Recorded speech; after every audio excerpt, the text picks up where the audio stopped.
বাড়ি থেকে বের হওয়ার সময় যদি অন্তরে কল্পনা করে আমি নিজে হালাল খাবার খাবো, পরিবারকে হালাল খাবার খাওয়াবো, স্ত্রী সন্তানকে হালাল খাবার খাওয়াবো, ও বাড়ি থেকে বের হয়ে বাড়ি ফিরে আসার আগ পর্যন্ত যত সময় বাড়ির বাইরে থাকবে তার পুরোটা ইবাদত হবে। সুবহানাল্লাহ। এখন শেখ ডক্টর হিদায়াতুল্লাহ সাহেব বলছিলেন কর্মঘণ্টা ফাঁকি না দেওয়া। আপনার সকাল 10টায় অফিস, আপনি প্রতিদিন যান 10:30টায়, আপনার ফেরার কথা 4টায়, আপনি প্রতিদিন 3:30টায় ফিরে আসেন, ফাঁকি দেন কয় ঘন্টা প্রতিদিন? 1 ঘন্টা করে ফাঁকি দেন।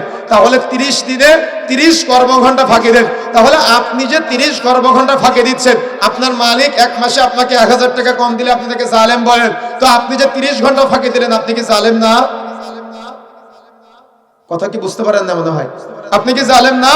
এই জন্য আপনি যেটাই করেন না কেন কোরআন হাদিসের জ্ঞান থাকা লাগবে, শরীয়তের জ্ঞান থাকা লাগবে, আল্লাহ ভীতি থাকা লাগবে। কিয়ামতের মাঠে সবাই নফসি নফসি করছে, কিয়ামতের মাঠে সবাই উলঙ্গ অবস্থায় দিক বিদিক ছুটাছুটি করছে, সূর্য কারোর মাথার নিকটবর্তী, শরীরে রক্ত পুজ যেগুলো আছে সেগুলোর মধ্যে মানুষ হাবুডুবু খাচ্ছে। এই কঠিন পরিস্থিতিতে বাবা তার সন্তানকে চিনে না, সন্তান তার বাবাকে চিনে না, স্বামী তার স্ত্রীকে চিনে না, স্ত্রী তার স্বামীকে চিনে না। এই কঠিন বিভীষিকাময় পরিস্থিতিতে দেখতে পাবে ওই দূর প্রান্তে উঁচু জায়গায় একজন নারী আর একজন পুরুষ তারা দাঁড়িয়ে আছে, পোশাক পরা অবস্থায় তারা দাঁড়িয়ে আছে, তাদের মাথায় মুকুট জল জল জল জল করতেছে। বুঝেন না মনে হয়?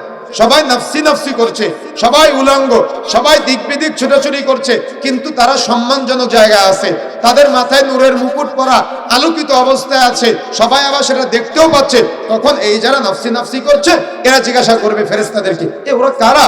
ওদেরকে এখন এমন সম্মান দেওয়া হলো, ওদেরকে এমন মর্যাদা দেওয়া হলো, আমরা উলঙ্গ কিন্তু তারা পোশাক পরা, আমাদের মাথার নিকটবর্তী জায়গায় সূর্য কিন্তু তাদের মাথায় নূরের মুকুট পরানো, তারা কেন এমন সম্মানের জায়গায়? তখন ফেরেশতারা বলবে এটা হলো হাফেজ কোরআনের পিতামাতা। কি সুবহানাল্লাহ বাড়িতে গিয়ে বলবেন?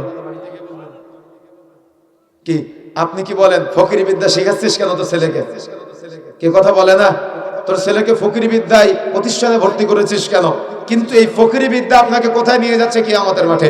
একটা হাফেজ সন্তানকে বলা হবে ওরাতিল, তুমি তিলাওয়াত করো, ও তিলাওয়াত করবে আর মর্যাদা বাড়বে, বাড়তে বাড়তে বাড়তে বাড়তে জান্নাত পর্যন্ত পৌঁছে যাবে।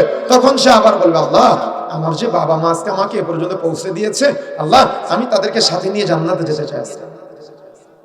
সুবহানাল্লাহ। কি এগুলো ফকিরি বিদ্যা? কি মনে হয় আপনার কাছে এগুলো ফকিরি বিদ্যা?